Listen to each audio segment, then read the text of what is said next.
In 1974, 15,000 residents of Lubang Island in the northwestern Philippines were all completely fed up.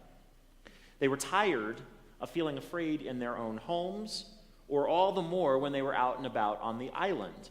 Farmers on the island for years had to guard their crops as well as their families. Residents experienced a state of confusion and fear as part of daily life. Now, the cause of their anxiety was Lieutenant Hiro Onoda, who had come to Lubang Island 29 years previous in 1944 as part of the occupying Imperial Army of Japan. Onoda was part of that occupying force, ordered to prepare for an American invasion of the island as the Americans returned toward the end of the war and fought their way back island by island. His orders, along with all the other Japanese troops on the island, were to defend it and repel the American invasion. Only as the war ended a year later, Lieutenant Onoda and a handful of other ultra-dedicated soldiers remained, refusing to come out of the jungle and surrender. They stayed for years, some of them for decades, in fact, disrupting daily life for the residents, instilling a sense of fear, raiding local farms for supplies, and murdering more than 30 people along their way as they continued to fight their war. Within a few years, most of Lieutenant Onoda's compatriots surrendered and returned home, but Lieutenant Onoda himself, like many who fought in the Japanese army in the Second World War, was extremely dedicated to advancing his cause. So by 1974, Lieutenant Hiro Onoda was the last holdout. The local government dropped flyers into the jungle that said that the war was over, that he should come out and return to his family, encouraging him to do so. He'd been trained against American propaganda, which he took those flyers to be, so he ignored them time and time again. Local police and the army would travel year after year into the jungle to try to find him and convince him to come home. But Lieutenant Onoda had lived in that jungle for years and years and years by this point. He knew where the hiding places were. He knew how to outfox the police. He always eluded them. And the situation was at a breaking point, with both the Filipino and Japanese governments embarrassed by the situation and the dangerous dynamic that was developing, and local residents themselves were simply exhausted from living in fear. They were ready to take matters into their own hands. So the government made one last effort. They contacted Lieutenant Onoda's commanding officer, who by then was an older man, retired from the army, working as a bookseller at a shop in Tokyo.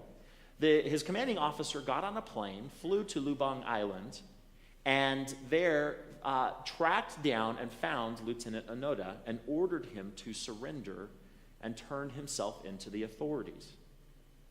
So in March of 1974, Lieutenant Onoda, wearing his 30-year-old Army uniform, carrying a perfectly serviceable and very dangerous Army-issued rifle that was well-maintained, and a sword, came out of the jungle. He surrendered. He was arrested, though eventually pardoned and released, and then he returned home. But if you live in the jungle for 30 years fighting a war that everyone else has moved on from, you can't necessarily go back to your normal life again. He was never comfortable in Japan again. He moved to Brazil, where it was at least the tropics, and he made his living raising cattle. Later, he founded a camping organization on the island of Honshu that introduced children from the cities to the beauty and wonder of nature, probably a good use of some strange gifts that he had developed along the way. But without receiving the order to surrender and come home, Hiro Onoda might have remained in the jungle for years and years to come, convinced that he still needed to fight his war, never making peace. C.S. Lewis wrote that of all the tyrannies there are in the world, a tyranny sincerely exercised for the good of its victims may be the most oppressive. What he's saying is that even when we believe that our anger and our actions are truly justified for a righteous cause, we can still slip into self-righteousness, maybe even more so in those situations. We can become the monsters that we think that we're resisting, and we will go to extraordinary lengths to do so. And that's exactly what James is pointing us toward in the text today as well. He writes, if you have bitter envy and selfish ambition in your hearts, do not be boastful and false to the truth. So as we talk about peacemaking, as we are in September, this calling that we are all a part of, something that we're called to, especially in this time in our nation and in our community where we are so divided, so broken apart as a people. Maybe the biggest barrier to peacemaking is us, our own selfish desires, and the need to be right. I like the way that Jesus puts it. In Mark 7, he's teaching the masses, and he says, nothing outside of a person can enter and contaminate a person in God's sight. Rather, the things that come out of a person, that is what pollutes you. See, whether you're Hiro Onoda still fighting and intent on fighting a war everyone else has gone home from, or you're struggling in today's time, Jesus, and I would dare say James, want us to know that something in our hearts is always in danger of going awry. In our world today, anger has become the acceptable and even the expected sign of one's commitment to any cause. This is true not just out in the world around us, but here at church as well. I've noticed at times that if I don't express outrage about a certain issue in a sermon or speaking or teaching on a certain topic, that sometimes, not all the time, maybe even rarely, but from time to time, I'll get a message or an email that says something along the lines of, don't you care about fill in the blank with whatever pet issue you have? It's as if my credibility depends on my ability to brandish anger. I think one reason for this is our overconsumption of media.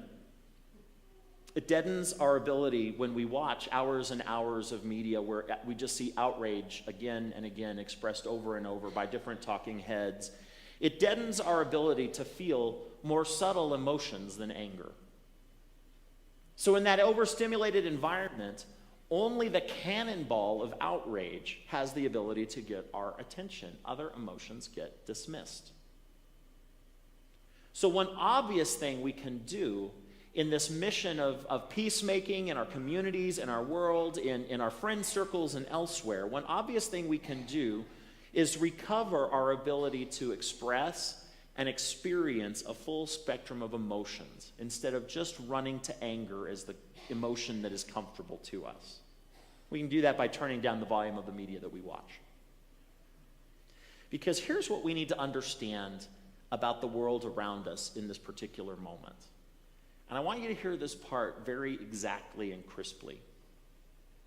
Very often, the effects of our anger are usually much more harmful to us than the reason for our anger. Let me say that again for full understanding. Very often, the effects of our anger are usually much more harmful to us than the reason for our anger. When anger takes on a life of its own, it has the tendency to blow more up around it than whatever we were angry about. Consider Lieutenant Onoda, who was convinced beyond all doubt that he was fighting for a righteous cause, even decades after the Second World War concluded. Even if he had been right about the righteousness of his cause, what was the point? The war was over. The war was lost. And look at the cost to him. To just keep fighting, to never return home to his family, to lose the ability to live a normal life. Now that's an extreme example. But look at ourselves, and that's why I say, and I'll say it once again, the effects of our anger are usually much more harmful to us than the reasons for our anger. This is what James is telling us too. He says, those conflicts and disputes among you, where do they come from? Do they not come from your cravings that are at war within you?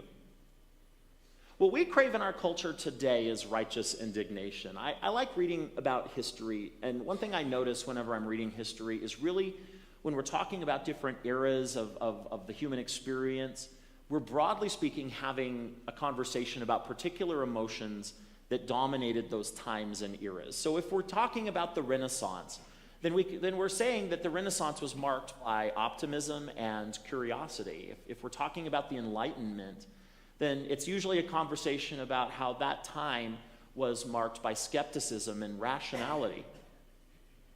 Cold War, if we're talking about that, it was marked by fear and dread and tension. If we're talking about our time, I believe the emotion that guides our time is righteous indignation. It guides our politics. It governs interactions with one another, even personal relationships. And as H.G. Wells put it, righteous indignation is just jealousy with a halo. It doesn't lead to anything. It's not constructive. Righteous indignation is the emotion that guided a man last week who hid in a bush off of a golf course, ready to shoot and kill the former president because he rationalized that he had the right and indeed the moral obligation to kill a man. He simply assumed that he knew enough about death and life, power and righteousness. Those are godlike powers. And he had a right to make a better world with a bullet. It's as if being right is the altar at which we worship. And if being right is our gospel, then violence will be our sacrament. James tells us that while it's alluring, our cause can't be just to be right. James tells us that what we are called to, our mission, our purpose as a people, as individuals, is not to be right, it's to be holy, to be different. James contrasts the envy of righteous indignation, and he says, but the wisdom from above is first pure. Now let's stop there for just a moment, because if something's pure, that means it's not diluted with other things. We're not called to dabble a little bit in a Christian call to mercy and peacemaking while we still exist in an environment drenched in anger and righteous indignation. We're called to a high calling of purity. First, wisdom from above is first pure, then peaceable, gentle, willing to yield. Since when are we willing to yield on anything these days? That's what James calls us to. You've heard about spiritual disciplines if you are in church for very long, especially here at St. John's. Disciplines like fasting, prayer, reading and studying the Bible. But John Ortberg, a Presbyterian minister in Menlo Park, California, he talks about another spiritual discipline. He talks about the spiritual discipline of not having the last word. I am not often a partaker of this spiritual discipline. Wish I were. And he writes about a class that he took while he was doing his seminary studies with the writer and contemplative Dallas Willard. He was in this class that was led by Willard, and there was a student who, at the end of one class, he raised his hand and he asked the question that clearly was meant to be sort of obnoxious and confrontational, a little bit of invective in the question itself. And rather than confronting the question, Dallas Willard finished the class by saying, well, I think that's a good place for us to stop. Let's pick up next time. Another student asked him after the class, asked Dallas Willard, why'd you do that? I mean, not only was he sort of snotty in his presentation, but just objectively wrong in the question that he was asking. It was logically false what he was talking about. And Dallas Willard's response was, I'm practicing the discipline of not having the last word. I mean, on the one hand, by not engaging the student in the argument, Willard was resisting giving the student exactly what he wanted, which was an argument. But all the more, though he was resisting the desire to be right or to feel right, what he was doing was cultivating an environment where something greater than being right could exist, specifically a relationship with his students. A sense of safety in the classroom where you could ask questions without being shot down by a professor. I want to invite us all as disciples this fall to the discipline of not having the last word. We don't have to have it. This is going to kill me, but we don't have to have the last word. In the environment in which we live, I often wonder what's more important to people, and indeed to myself, if I'm being perfectly honest. What's more important to me, being right or being in relationship with others? Being right or maintaining a friendship? Being right or being able to live peaceably in a community together? And ultimately, being right or loving deeply. On November 12, 1957, as students were walking into desegregated schools in Little Rock, Arkansas for the first time, Martin Luther King Jr. spoke to Central Methodist Church in Detroit, Michigan, and this is what he said. Every time you think of hating a person, realize there is some good there. When the opportunity presents itself for you to defeat your enemy, that is the time which you must not do it.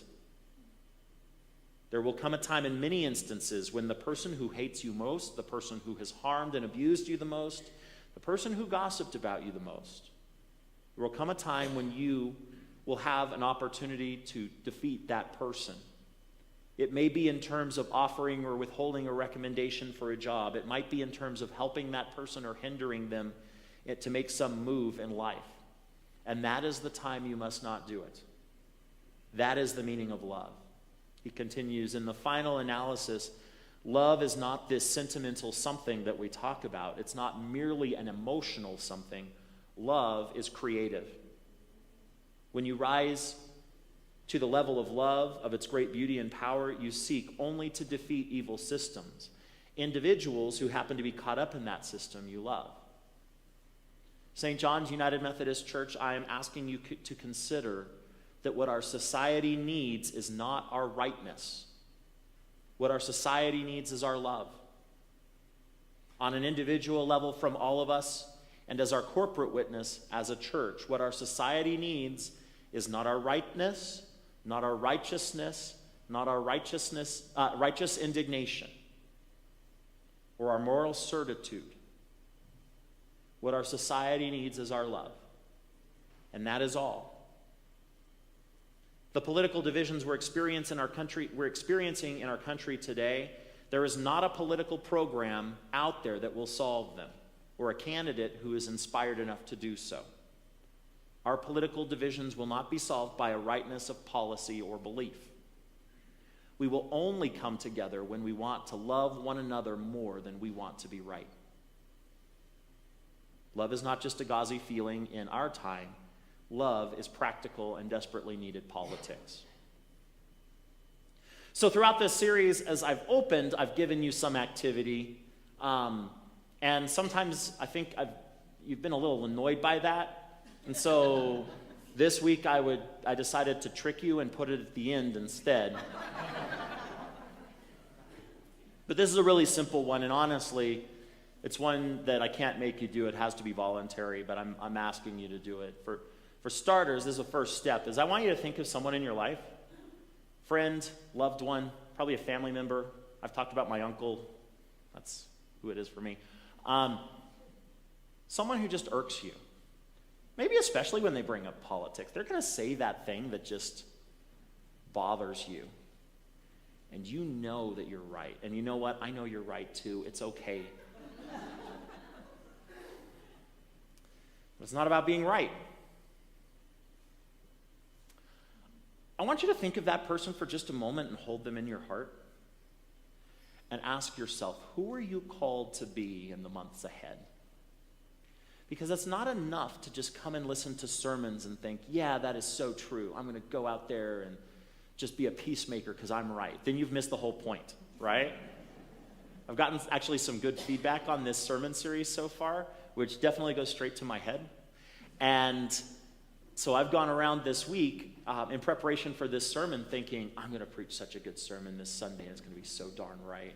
It's going to be so on top of things. And you know what? I missed the whole point of it. I have to go back and read my own sermon. Think about that person and set aside your need to be right. We're going to take a moment. I want you to silently pray for that person, whoever it is. That's the first step. So let's do that now. For their welfare,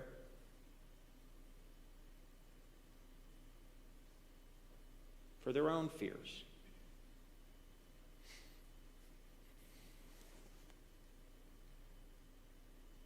and for what you can be in that person's life these next month and a half.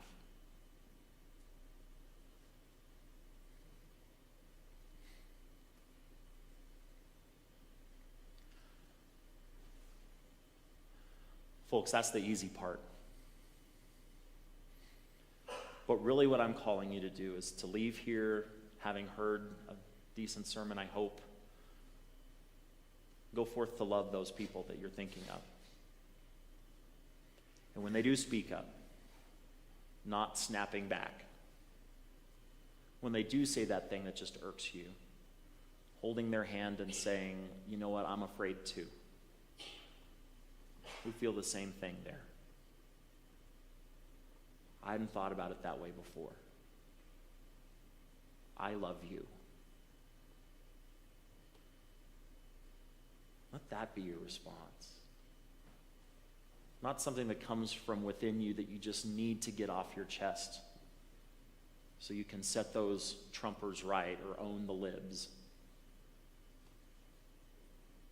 But something that comes from outside of you, the grace that we've all experienced, because here's the truth of the matter. All of us are in the wrong. And in our most utter, broken, total wrongness, God sent Jesus in his perfect rightness. And Jesus didn't express much righteous indignation. He expressed anger a few times, but he didn't express that selfish, righteous, me-first indignation that we're all so hooked on these days. What he did instead is Jesus was a servant. Jesus offered bread and wine. Jesus offered hospitality on God's behalf. Jesus showed understanding to the low. Jesus challenged the systems that put people into a fix. But Jesus loved all the people he encountered, regardless of station. If you're only going to keep fighting a war, then war will be all that your heart ever knows. And what a sad little heart that will be. So go forth from this place and show love to those who need it. Go forth to do it. Let us pray. Gracious God, we thank you that